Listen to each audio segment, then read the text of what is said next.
afternoon. Bale, finally, na-endorse na rin yung bahay po na pinaan po namin. So, we're grateful and thankful at natapos na rin finally itong bahay.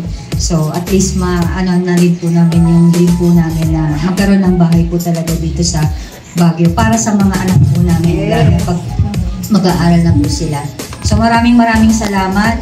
Hopefully, just in case magkaroon po ng mga case, andyan pa po kayo kung meron po kami mga iba pang mga katanungan in terms of dito sa bahay po na pinagawa po namin sa inyo. Maraming salamat. Okay.